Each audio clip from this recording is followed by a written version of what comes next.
One of my all-time favorite party foods or big game day foods has to be meatballs. All right, there's no question about it. We're gonna make a barbecue sauce. We're gonna make a pork and beef mixture. Beautiful things. Today we're making Jenny's famous meatballs. Let's get into the action. First things first, as always, let's take a look at the Kamado Joe Classic 2 setup. All right, I've got a cast iron pan here, I've got a cast iron griddle, and we've got a decent little fire below. We're probably running about 400 degrees Fahrenheit right now. And to bring some sweetness to this recipe, I want to saute some onions. So first things first, boom. Keep on saying that, first things first, first things first. You know, I'm gonna spread that out a little bit. We're gonna put a little oil in there. And this is gonna kind of feel like a quick fire. Let's just do this recipe as we would if we were doing it together in person. We're sweating the onions. That means we don't really want color, but we want them to get translucent. Now a little bit of salt will help out with that. Notice how we're sizzling. That 350 to 400 degree temp is perfect for that. And a lot of times you'll see chefs grab the handle. You want a towel, grab the handle, and instead of getting in there with tongs, just moving it. Maybe nothing wrong with the old grill saute, right? I'm liking where we are. Again, no color, just getting translucent. Now it's time to bloom in the garlic. Love it. You know, garlic has a propensity to burn up faster than the onions. That's why we don't put them in at the same time. Plus, we're layering things. We're building complexity. Not all meatballs are created equally, okay? So we've got garlic starting to caramelize just a little bit and to bloom out into those sweated onions. Let's go ahead and amplify things with a little crushed red pepper. Sprinkle that in evenly. And now we're going to toss and let those essential oils begin to bloom out. This is going to be the sweetness. We're not using sugar in our meatballs. This is the sweetness.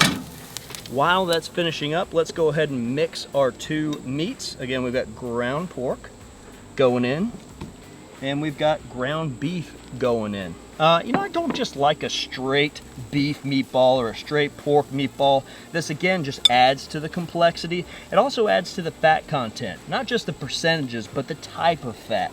And you can think about bacon or pork belly, how it just has a different mouthfeel than, say, the fat of a ribeye, right? So your brain might not know why, but it does know what it likes. And we don't want to over toss this stuff, okay? So we're just gently mixing in. Let's go ahead and get our onions and garlic out of the pan so we don't get too much color there. And in a perfect world, I'm cooling this down in a refrigerator, but this will be a-okay for us, all right? We don't want to cook the meat, so we're gonna let it cool down a little bit right here. Just kind of spread it out so it gets some surface area. I love it. Next, we're gonna go ahead and crack some eggs and whip some eggs. This is gonna help bind the meatball. Mixture right on top of the meat. So we're adding that egg because the protein is gonna help bind these meatballs. When we get the shape and they cook in a sauce, it's gonna need a little help, a secondary binder. You could call that a panada. Another thing that's gonna help it bind is a little bit of salt. So salt will help the protein come out and allow it to keep its shape. All right, so we're gonna mix that in. We're gonna go in with a little bit of Parmesan cheese. Oh, dang. Yeah. When I say a little bit, I mean a lot of it. And check this out, Ritz crackers, all right, crumbled up Ritz. Now you can do it by hand. You could keep it rustic and chunky if you wanted to. Put Ritz crackers in there, and I'm gently folding this in. Good, good, good. Now I like the looks of my onions. I think they look nice and cooled off at this point. They're not gonna cook the meat. You're going in. Boom, calling in the heavy hitters. A little bit of parsley to bring that earthiness that we love so much. We just wanna thoroughly mix this up until we can't tell really one ingredient from the other. There's no pockets of crackers. Get a little bit more salt because that is a lot of meat. Now it looks a little tight, so we're gonna add just a touch of water. And I know that seems a little out of the ordinary, but it's gonna help keep a fluffy meatball. And I can already feel it as I'm beginning to toss this in. All right, at this point, we could refrigerate or we could start shaping. And I like, you know, make huge meatballs if you like. I like about 1.5 to 2 ounce for my meatballs. Let's go ahead and start shaping. I think we're thoroughly mixed. What we want is about 1 to 2 ounce size meatballs, and if it's a little big, just tear off a little piece, re-roll it, you're good to go. The main thing here is just making sure that they're all the same size, okay? So now that we've got them all shaped, it's important to refrigerate them so that they keep their shape when we sear them and we cook them in the sauce. Otherwise, it's all gonna break down. So we're gonna go ahead and take these to a freezer real quick and make our sauce. Non-cook meatball sauce. This is Hudson BBQ Sauce. Super famous, delicious, easy stuff. We're gonna start out with some chili sauce. And again, we're just mixing this stuff up. Chili sauce, it's different than ketchup, right? It's not as much sugar in it. It's just different. Apricot Preserve. Oh yes, bringing a little regalness to the dish here. Whipping them up. Fresh cracked black pepper, always fresh cracked. Okay, don't use that stuff that's been cracked for years. It's lost all its good peppery goodness. Lipton onion soup mix. Wow. Secret weapon. Boom, going in. Wow. And that's gonna bloom, bloom, bloom. Makes it almost better second day. My addition to this, little cumin. And cumin has this kind of citrusy aspect when it hits that apricot. It just helps bloom and brighten everything up. Red wine vinegar.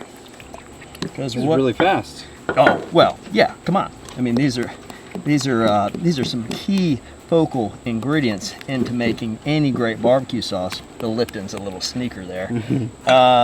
Molasses. Is that a tablespoon? Yeah, it's a tablespoon. Good eye. Good eye. It smells fantastic. We're gonna go in with a little Dijon mustard, and that's a wrap. Just like that. You have got one of the most fabulous barbecue sauces, not just for meatballs, right? This is good for. Oh, there's a little on tail. That's for me. That'll take you back. All right, that sings. That gets you right there. Makes you smile. You don't even know why you're smiling. That's why we like this. And again, it's going to get better and better as it goes because that Lipton's going to bloom out. All these flavors are very pronounced, but it's going to sing here in about 30 minutes or so. This is going to be our cooking base for the meatballs. We're going to let those meatballs sit under refrigeration for about 20 to 30 minutes. Really make sure they're solidified before we put a sear on them. Nice and firm. A little time in the refrigeration does a lot of good. Now they won't fall apart on us. We snuck a cast iron pan onto the grill. It's come to temperature. And I love using this cast iron griddle as if it were a French cooktop. A little bit of smoke, so we're at our smoking point. Now we're gonna grab these meatballs and gently place them in. We're getting a little bubbles there. That's great.